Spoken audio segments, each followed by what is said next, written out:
Pakistan is running out of water. But this isn't just an environmental problem.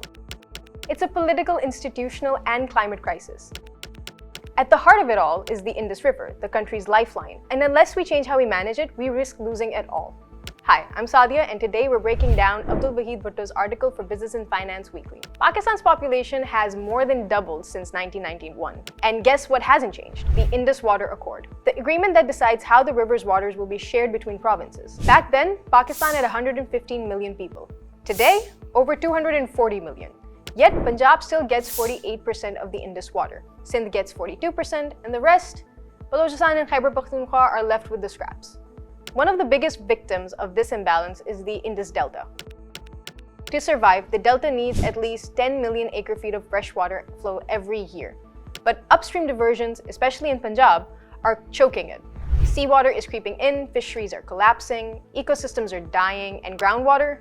Pakistan is over-extracting more than 50 million acre-feet annually, draining aquifers and making things worse. Enter the Green Pakistan Initiative, a $3.3 billion mega canal project pitched as the water solution. But critics, especially in Sindh, say it's anything but green.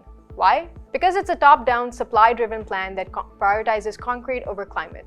It threatens fragile ecosystems and ignores historical water rights. And history has warnings for us all. Just look at Egypt's Toshka project or the tragedy of the Aral Sea. Massive canal plans that led to ecological disasters. Pakistan's water crisis isn't new. Sindh has been protesting upstream water control since 1901. In fact, just this year in March, the Sindh Assembly passed a resolution against new upstream projects.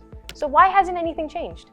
Because our water system is built for a different time, not dealing with the climate change, glacial melt, and erratic monsoons of today. And it's crumbling. Even if we hit our global climate targets, 1/3 of Himalayan glaciers are still expected to melt by the end of the century. Remember the 2022 floods? Sindh was hit hardest with rainfall patterns way off the charts. That wasn't just a fluke. That was a preview of the future. Now, building more canals won't solve this. What Pakistan really needs is a new model of water governance, one that's climate adaptive, fair, and data-driven. Step 1 should be to update the water sharing formula using real-time availability, not 30-year-old numbers. Then, legally protect freshwater flows to the Indus Delta, just like wetlands are protected in countries like the United States. And third, modernize irrigation, fix leaks, invest in smart agriculture, crops that use less water and earn more money. It's important to understand that Pakistan isn't alone in this. Other countries have figured this out. The US Sustainable Rivers Program is aligning infrastructure with ecosystems. Australia and China adjust water allocations based on real-time data. And Pakistan has legal obligations too. We signed the Ramsar Convention, promising to protect wetlands like the Indus Delta. We're not keeping that promise. If we ignore it, we're not just losing credibility, we're risking collapse. Pakistan's future depends on rethinking water, not as something to exploit, but something to protect. At this moment in history, we have a choice: short-term concrete or long-term climate resilience. Let's hope we choose wisely.